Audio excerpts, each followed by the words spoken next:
Hello दोस्तों, नमस्कार। स्वागत है देहरादून स्टडी पॉइंट में आप सभी का। और यहाँ पे हम डिस्कस कर रहे हैं 854 पोस्ट का जो एग्जाम हुआ था ग्राम पंचायत विकास अधिकारी और विकास अधिकारी वाला।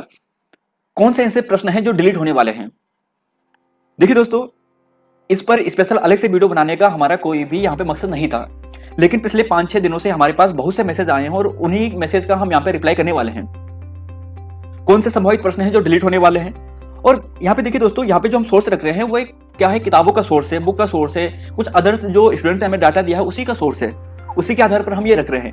फाइनल जो डिसीजन होगा वो आयोग की जो एक्सपर्ट पैनल बैठेगी वही डिसाइड करेगी कौन से क्वेश्चन डिलीट होंगे या नहीं होंगे, और वही फाइनल होगा। उसे अगर आप कोर्ट में चैलेंज भी करते हो तो भी बहुत रेयर चांस है कि वो चेंज हो पाए, बहुत रेयर चांस है। तो यहाँ पे हमने उन क्वेश्चन को रखा है जो हमें लगता है कि ये क्वेश्चन डिलीट होने वाले हैं, और कुछ सोर्स के आधार पर ही हमने रखा है। बाकी जो आंसर डिलीट होंगे वो आयोग की एक्सपर्ट पैनल ही डिसाइड करेगी कौन से आंसर डिलीट होंगे या नहीं होंगे। किसी के एक से ज्यादा आंसर होंगे या फिर एक ही आंसर रहेगा। वैसे तो हम यहाँ पे जो कन्या सहायक का जो एग्जाम हुआ था उसके एक एक्सपेक्टेड कट ऑफ बनाने वाले थे, वो इसलिए कि हम ये चाहते थे कि जो बहुत से यूट्यूब चैनल्स हैं, बहुत से जो टीचर्स हैं, उनकी क्या राय है कट ऑफ के बारे में, एक्सपेक्टेड कट ऑफ के बारे में कन्या सहायक की, उन्हीं का एक एवरेज लेकर आपके सामने कट ऑफ बनाने वाले थे। और स्टूडेंट को कहने वाले थे कि अगर आपके इस नंबर के आसपास हैं तो आप जो टाइपिंग की तैयारी है वो जरूर करें। लेकिन यहाँ पे यह जो जवाब है यह भी देना जरूरी है। बहुत से स्टूडेंट कह रहे हैं कि कौन से क्वेश्चन है, तो उन्हीं का जवाब दोस्तों यहाँ पे देने वाले हैं।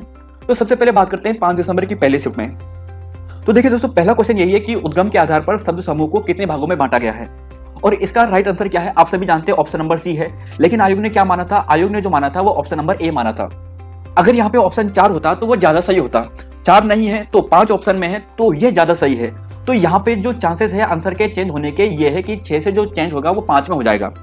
अगर यहाँ पे ऑप्शन 4 रहता, क्योंकि उद्गम के आधार पर जो शब्द समूह होते हैं वो मुख्यतः 4 होते हैं, तद्भव, तत्सम, देशज, विदेशज, और एक जो संकर शब्द होता है वो इन्हीं शब्दों से मिलकर बना होता है। कोई इसे इनका उपभाग मानते हैं, कोई नहीं मानते हैं। तो मुख्यतः 4 होते हैं, लेकिन इन्हें हम 5 भी काउंट करते हैं। लेकिन आयोग ने जो इसका आंसर माना वो 6 माना, जो बिल्कुल गलत था, और इसका राइट आंसर 5 होना चाहिए था, जो यहाँ पे चेंज होने वाला है।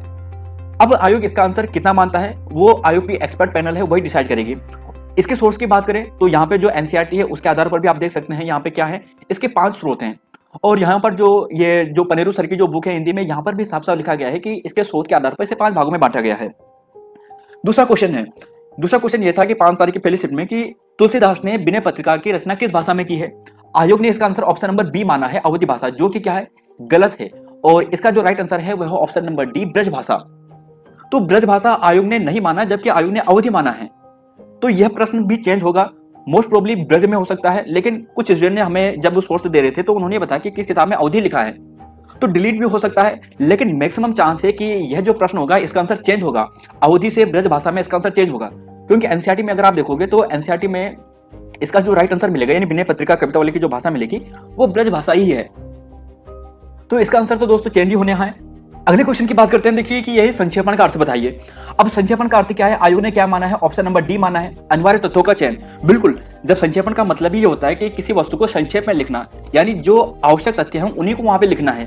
लेकिन इसका एक अर्थ यहाँ पे यह भी हो सकता है कि जो स्पष्ट अभिव्यक्ति है।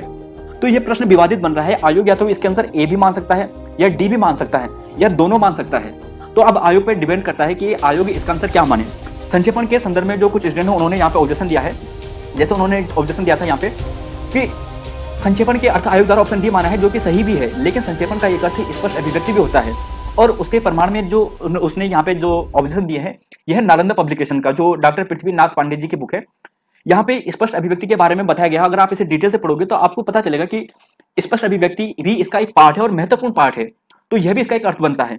इसके अलावा आप यहाँ पे देखोगे जो राजस्थान जो यूनिवर्सिटी है उसका भी यहाँ पे है, वहां पे भी अगर आप इस पैराग्राफ को पूरे ढंग से पढ़ोगे तो यहां पर भी यही अर्थ निकलता है कि स्पष्ट अभिव्यक्ति भी एक संक्षेपण का बहुत महत्वपूर्ण पार्ट है, और यह इसका राइट आंसर हो सकता है।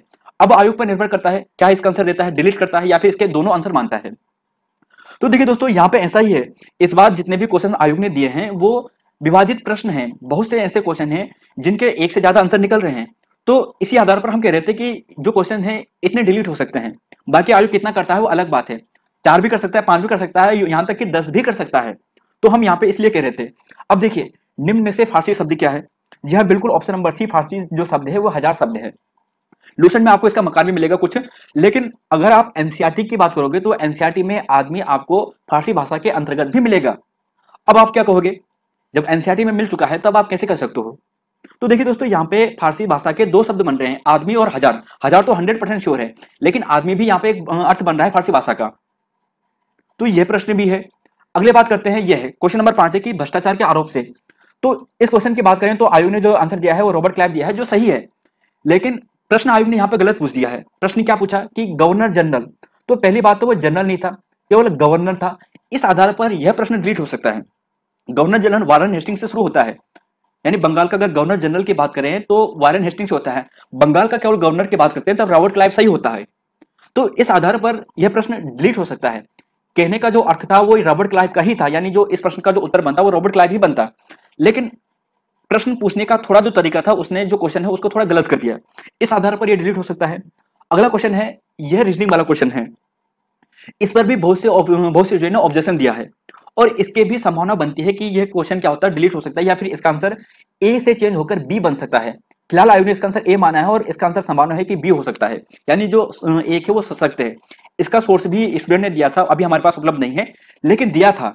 तो अब यहाँ पे ये है, जिन स्टूडेंट ने अगर इसका सोर्स दिया है वो नीचे कमेंट बॉक्स में बता सकते हैं। इसके अलावा अगला क्वेश्चन है, अब ये क्वेश्चन देखिए दोस्तों, भारत में जनसंख्या से संबंधित। अब आयोग ने जो इसका जो राइट आंसर माना है वह माना है एनएसएसओ वाला। अगर आप एनसीईआरटी की जो हिंदी बुक है क्लास 11 की वो पढ़ोगे तो वहां पे आपको एनएसएसओ ही दिखेगा। लेकिन वहीं पर अगर आप एनसीईआरटी की 11 की इंग्लिश मीडियम वाली किताब पढ़ोगे तब आपको जो आंसर मिलेगा वो मिलेगा सेंसस ऑफ इंडिया। और वर्तमान में जो सेंसस ऑफ इंडिया है वो आरजीआई का ही पार्ट था। तो ऑप्शन नंबर ए इसका राइट हो सकता है। तो अब क्या कह सकते हैं, तो इसका आंसर तो दोस्तों जो एक्सपर्ट कमेटी बैठेगी वही फाइनल डिसाइड कर पाएगी कि इसका सही आंसर क्या हो सकता है। उन्होंने किस बुक के आधार पर इसका राइट आंसर माना है, एनसीईआरटी की कौन सी, हिंदी मीडियम या इंग्लिश मीडियम। अगर आप इंग्लिश मीडियम की बात करोगे, जैसे इसका प्रमाण की बात करो, आप यहाँ पे देखिए यह क्लास 11 की है और यहाँ पे आप देखोगे कि the census of India provide the most complete and the continuous demographic and recorded. तो यहाँ पर यही है, क्वेश्चन पे ही पूछा था कि organisation which provide the most complete and continuous demographic. तो वहां पे सेंसस ऑफ इंडिया माना है जो रजिस्टर्ड जर्नल ऑफ इंडिया का ही एक पार्ट था। तो इस आधार पर ऑप्शन ए भी इसका राइट आंसर है। तो अब आयोग पर ही निर्भर करेगा कि इसका आंसर क्या मानेगा। तो यहाँ पे आप देख सकते हैं। इसके अलावा ये वाला है, इसके थोड़ा कम चांस है, लेकिन यह भी हो सकता है। एनसीईआरटी में इसका जो दृष्टिव्य ऐसा भी आपको दिखाई देगा और दृष्टिव्य ऐसा भी दिखाई देगा।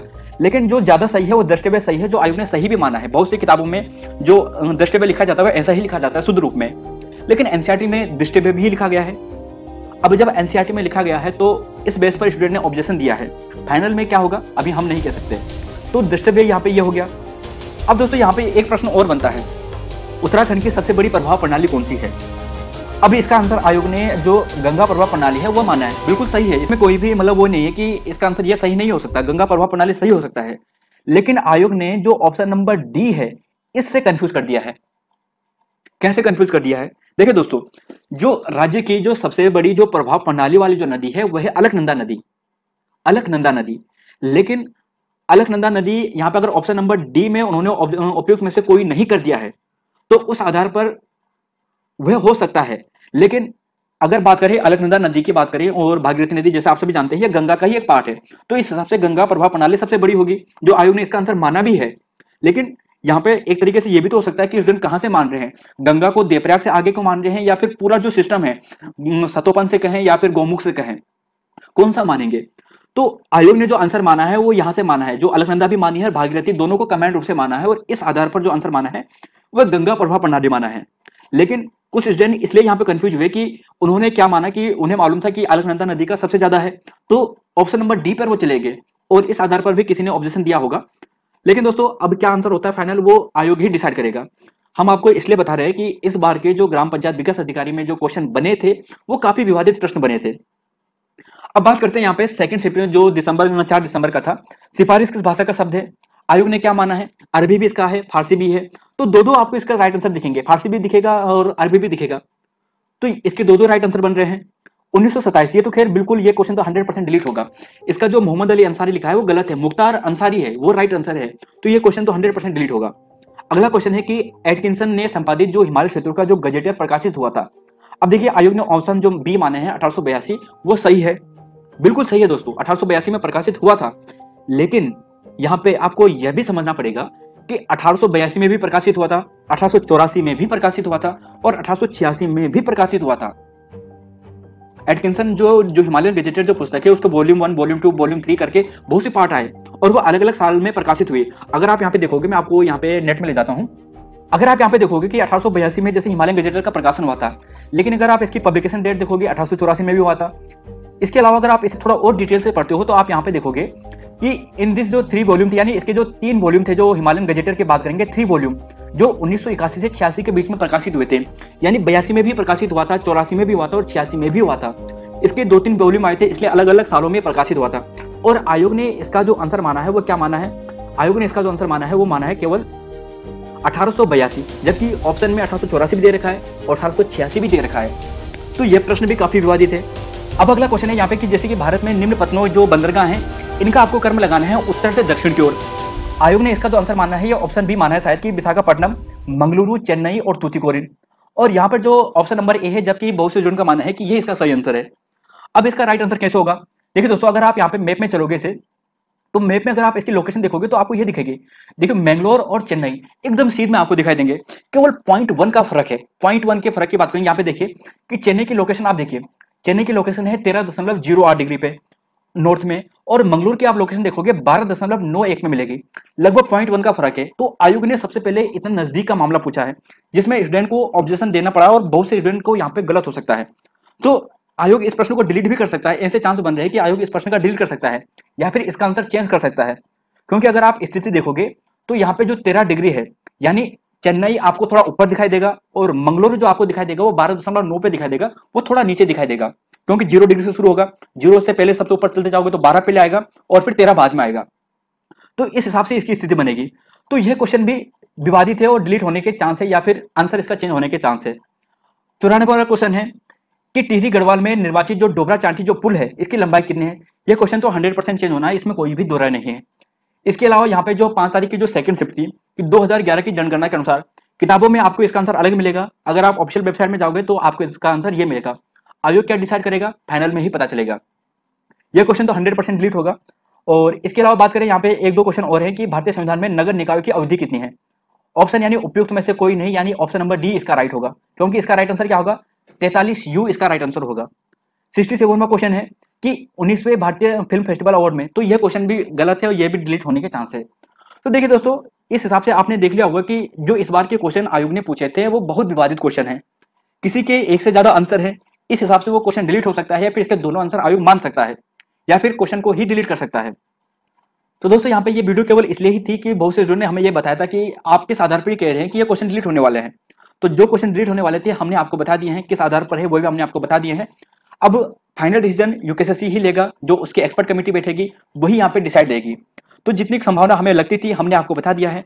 पसंद आता है तो लाइक सब्सक्राइब जरूर करें। धन्यवाद आप सभी का वीडियो देखने के लिए। मिलते हैं आपको नई वीडियो में। जय हिंद दोस्तों, जय उत्तराखंड।